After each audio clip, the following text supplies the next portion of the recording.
So here I am at the garden today, finally. It's been pretty mosquito-y out here, and we've had a lot of rain lately and stuff, and you can see that some of the things are doing good. These sweet potatoes have just gotten so large. The vines are just amazing. Starting to see a lot of damage from the Japanese beetles, but some of the leaves are turning colors, and I see a lot of purple flowers down in there. So I'm not sure when they're ready to harvest, but I'll give them a little while longer. And you can pretty much see the sunflowers all have taken a really good beating. You know, I had a giant wall of sunflowers here, and most of them are blown over and, you know, blown down, and just kind of not enjoying this weather without a lot of sun. Luckily today, it looks like it's going to be a nice day finally. Now I'm going to take you up here on the top side, and the same thing. You can see all the sunflowers are over. Those trees that I planted there are totally engulfed in weeds. I've really done zero maintenance on this, and I never finished fully mulching it. So you can see all the sunflowers are laying down now. And starting to see some signs of butternut squash. So hopefully I'll get some of them, but I've completely ignored this all with all the rain we've had and the wind we've had and everything else. So this top part really needs a good cleaning up. So now we'll go walk around the inside quick, and I see a lot of brown on the carrots there. They've had way too much wetness and moisture, and they're packed tight together, so they haven't enjoyed that. Beets are doing pretty good. The one thing that's really doing pretty amazing is the rainbow chard. We have some of the most beautiful rainbow chard we've ever had. It's just gorgeous bright green leaves, so they really do like the moisture. Eggplants, they're not doing that good. They could use some more sunshine. I picked a couple, and we've frozen some. And the okra, well, what can I say? I've got some mini okras, and that's about it. The plants are tiny, the leaves are rotting off of them, but I'm still getting a handful of okra every now and again. Yellow squash I quit picking. I've got to pull these out. Got tired of eating them. There were so many of them. Here's my late beans I put in, and you can see they're starting to get full of little beans, so hopefully we'll get the second round coming in. And peppers, we're going to pick peppers today, so I'll leave them for the end of this video. Beans are gone. I've had problems with a rabbit squeezing through the fence wire, eating some of them, so they're gone. The cucumbers, the rain has done them in. You can see the vines are all diseased. Same with the tomatoes. We've done a batch of sauce, and eaten a lot of them, but the rain is really doing them in now. I'll be picking these Romas today. You can see these plants are just loaded. There's, I'm gonna say, probably about 25 pounds on each of the plants, so they're good. And again, the peppers are unbelievably loaded, but cucumber vines don't like all the rain. Melons, they're not doing that good either. And that's pretty much where I stand right now. I'll be starting to tear out these tomato plants soon. I'm gonna pick the rest of the tomatoes today, but they just packed together so tight, and all the moisture that never went away kind of did them in. Alright, so this morning I'm going to pick some of these red peppers. I'm going to say about, oops, I can't get them out, they're so big. Look at these things. I'm going to say about 30% of them are red right now, so I'm going to roast my first batch. And you can see these are just beautiful peppers this year. The one thing that really did good. So I'll finish up this video with showing you how we roast them and freeze them.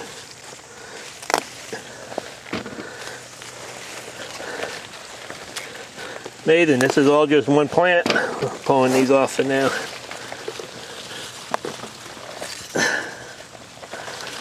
Can't even get them out there. So big and wedged in there.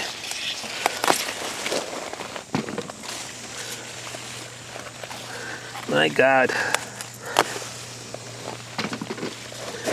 These Ajavarskis are our favorite peppers for roasting and productivity. They just are amazing. But they do grow into each other. Uh-oh. Well, that one I got half the plant.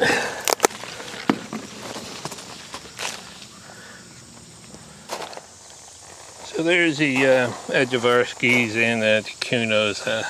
There's 8 plants of each of them. These Cunos, though, a lot of them are really still, I don't know if you can see that, they're still in the yellow stages. So it's going to take a while longer for them to turn and start picking the bells down here and the Belgiums. And a lot of these are still green, so there won't be a lot out of here, but I'll show you what I get when I'm done.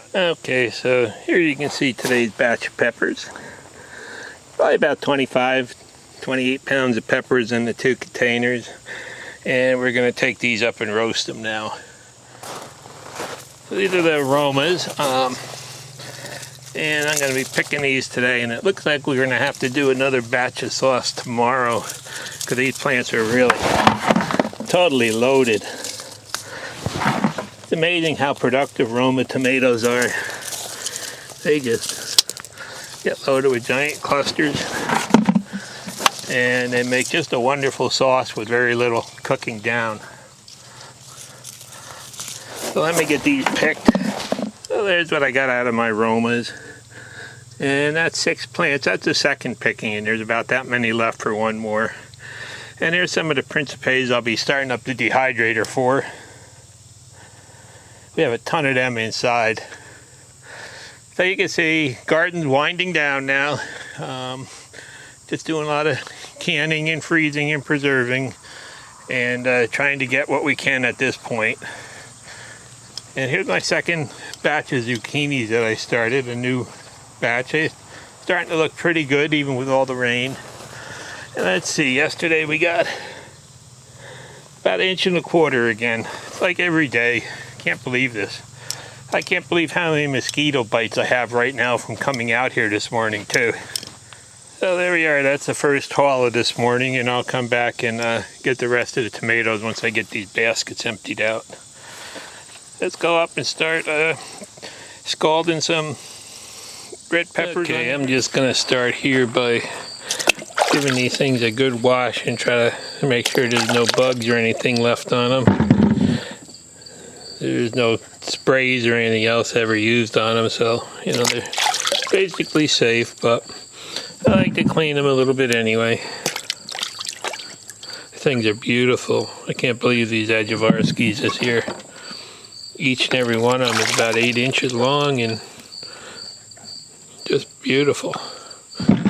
Alright, peppers are all washed up there. I got the old grill out, and this is how I use up all my old recycled charcoal. Whatever there's any left in the grill after I'm done with it, shut it off. I save it in a bag and I use it for setting up a fire for roasting. And then I got a new chimney full I'm going to light up to get this all going. So this is basically what it takes to roast up some red peppers. Okay, I got that grill and charcoal all heated up, and now I'm going to start throwing some peppers on there and just try to get them blackened on all sides. So the first couple of them, until the grill really everything gets fired up, will take a while, but you know, it's just a matter of blackening them up, and the skin will peel right off once they cool. So let's load up this grill with the first load. Oh, what a pretty bunch of peppers.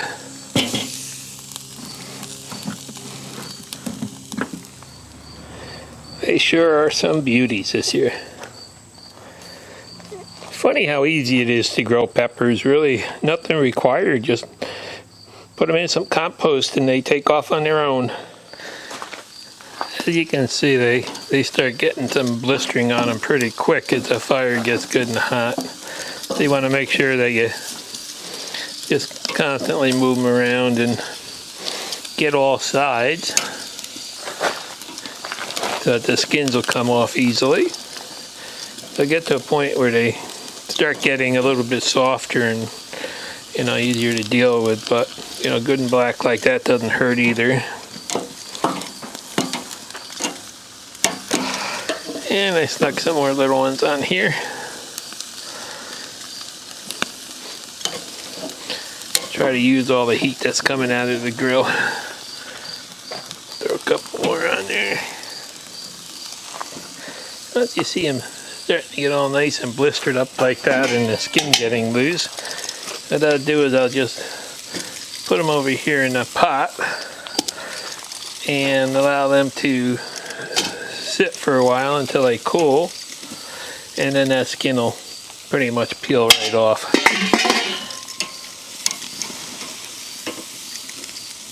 Just keep moving them around until you get them all good and charred.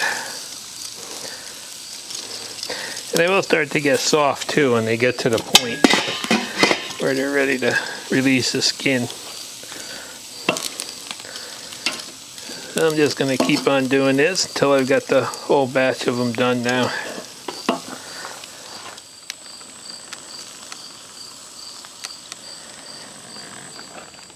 And I will tell you while I'm doing this, I do use my really old grill because this thing gets really hot with all that coals in it, and it does warp the grate pretty bad, and sometimes it deforms the grill a little bit. And I actually put this down in front of my legs so my legs don't get burnt because so much heat radiates out of it. So when you're doing it on a hot day like today with no breeze or anything, you really get yourself cooked a little bit too. And let me warn you, this is not one of those real quick processes. This does take a lot of time to do. I'm about an hour into this now, and you can see I got my first pot just about full. So you have to plan plenty of time and plenty of sweating. Almost 2 hours later, and the last of them are done. Now you can see I've pretty much been squishing them down in this pot. It's too lazy to get another pot, but they squish down good. And I'm just gonna let them sit in here for an hour or so to cool before I start messing with them. Let's just get these off. Squish.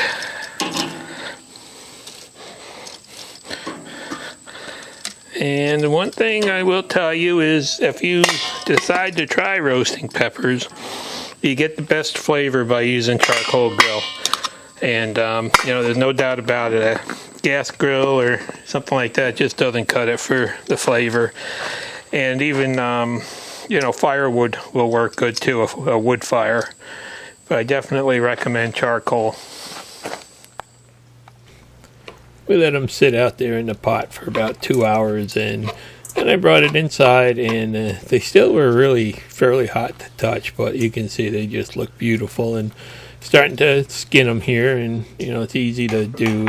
Just takes a lot of time. You have to try to split them open, remove all the seeds from the center, and then scrape that blackened skin off of them. And it's just amazing the flavor that they have at this point in time. But it is very time consuming cleaning them up. As you can see, we spent just about 2 hours cleaning up this batch of them and cleaning up the mess after it. So we both just sat there and until they were done, and eventually I figured out that my wife had the best setup there, where she just put the bowl for the scraps on her lap and just scraped everything into it. That made it a lot easier once I realized that. And you know, here it is. They just are. You can see just how beautiful they are, and they just have such a flavor from roasting over the charcoal. And then when they sit in there, you know, they sit for a couple hours, they do get a little more flavor, I think. So at this point, there was about 28 pounds of peppers. And after a couple hours, we had them all cleaned up and ready to go into the bags to be frozen. Now I got these Avid Armor bags. I bought thousands of them last year, and I'm still using them. I use them for everything, and they really do work good. And when I'm messing with these peppers, I like to take the canning funnel and put it in the top of the bag, because it makes it easier to ensure that you get a good seal. It makes it easier to get peppers in the actual bags themselves when you're using small bags. So it's just a matter of going through now and filling up all the bags. I try to get, pretty close to about 2 pounds in a bag there, you can see. And it would be nice at this point in time if I had a chamber vacuum sealer. I wish I really did, but I just don't want to invest the money in it. So I'm using the food saver, and for when I do the bags, what I have to do is do it on the pulse mode. I try to, because there is a lot of juice in there with the peppers. I like to keep some juice with them. So I set it on pulse, and then I try to just pull enough air out of here so I'm not getting the juice up in the seal area there, and then seal it. It's not perfect, but they really do. We've done it this way several times, and they really do come out good. So this is one alternative if you don't have a chamber sealer. And that's where I had the big problem with that other Avid Armor Seal vacuum machine. That was you couldn't control the pulse right, which you really have to do when you're trying to do really moist things like this. So it's, the sealer does take some time to cycle between each one. You can see the seal time once you press a button. It takes about maybe 15 seconds to seal, but we've used this. We've done a couple thousand bags with it now, I think, and still working great. So, I will say that this was a good sealer. And I'll just squish them out in the bag to flatten it down like that so they freeze nice and flat for stacking in the freezer.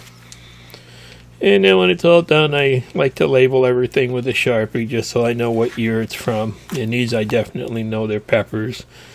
So there we have, 13 bags ready to go in the freezer. It was 22 pounds of peppers. And now let's go back the last couple of days or weeks. You can see we've been enjoying the peppers for quite some time now, all different varieties of them. This batch I went out and I picked to do up some sausage and peppers on the grill again, and oh my God, they are just so good. The smell once you get them done reminds me of the fair. So there's a batch of sausage and peppers ready to eat now, and we have done a big batch of tomato sauce, so I got out my Squeeze-O-Matic, and there's a video back a ways about making this sauce, but this is the quickest and easiest way for me to make sauce, and I put all those different types of tomatoes in it.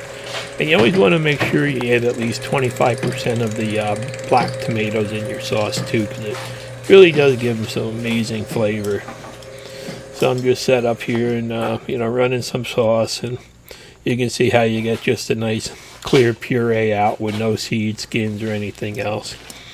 So that makes it much quicker to do. And then once I got about 8.5 gallons of it there, we did the recipe for the sauce that I made the video about, and I spent the whole day cooking it down and cooked that down to about 13 quarts when it was done. So it was a 16-hour day, and I got 13 quarts of sauce out of it. So it really does take some time when you're putting up food like this, but it's really worth it for the flavor that you do get. And then we've been enjoying the tomatoes. We got some really good balsamic vinegar and the fresh basil from the garden, and some nice homemade mozzarella, and we enjoy that all the time like that. They really are great. And my first batch of sauerkraut was ready, so I grabbed some hot dogs out and cooked them up. And here we have it, a hot dog with the fresh sauerkraut with the zucchini relish on there, and some fresh made potato salad with garden potatoes. So as you could see, my garden's basically a mess. I just can't keep up with it with all the rain and the mosquitoes and the heat, and just trying to mow the lawn on the sunny days that we get and stuff like that. So every year is not a perfect year, but at least we're getting a good harvest. Thanks for watching. Please subscribe.